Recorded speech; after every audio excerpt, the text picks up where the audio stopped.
Career Academy. We have been starting new topic, which is that direct speech and indirect speech. Before we have to know how to convert direct speech into indirect speech, we have to know the rules. Yes, in previous session we have learned how to change the tense of the reported speech. Okay. Now today in this session we are going to see here when you are converting direct speech into indirect speech, there will be changed adjective of place and adjective of time.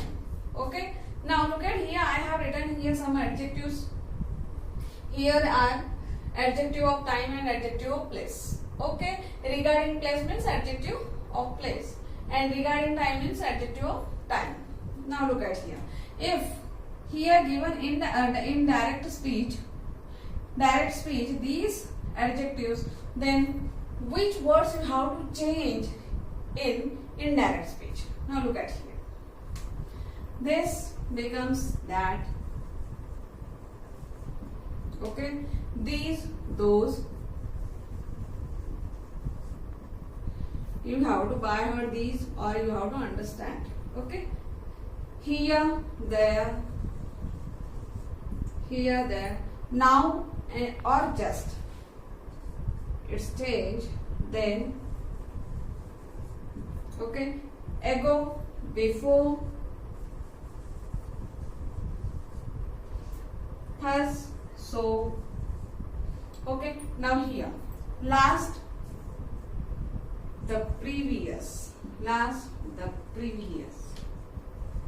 It means here last day, the previous day, last month, the previous month. Okay, last week, the previous week, in this way. Next,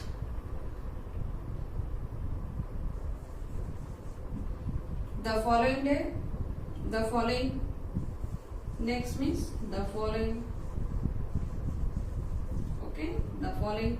Here, next day, next week. Whatever you will write here, day, month, there will the next, the following day, month, week, here will be today, tonight. To becomes here that. That day or that night. I will write only once here, that you have to understand it. Okay. That day, that night. Okay. Tomorrow is here, the following.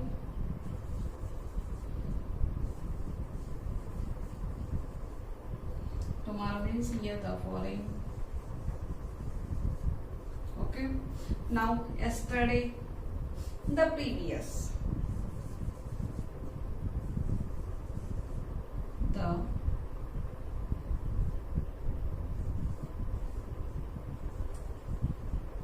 The previous or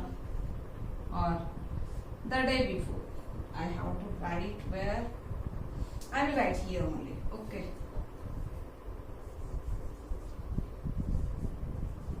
The day before. Also you can say here. The day before. Okay. The previous day. I have to write here the previous day or the day before. Okay. In this way, you have to change adjective of place and adjective of time while you are changing indirect speech. Or you can use vice versa also. I will put here both side arrow. It means you have to understand here. These words you have to use vice versa. It means when you are changing indirect speech into direct speech, you have to use these words. I hope you understood which adjectives we have to change in which adjective, and these rules we are going to use while we are converting direct speech into indirect speech or indirect speech into direct speech. I hope you understood. You have to by heart, and in next session we are going to see another rules. Okay, thank you so much. Okay.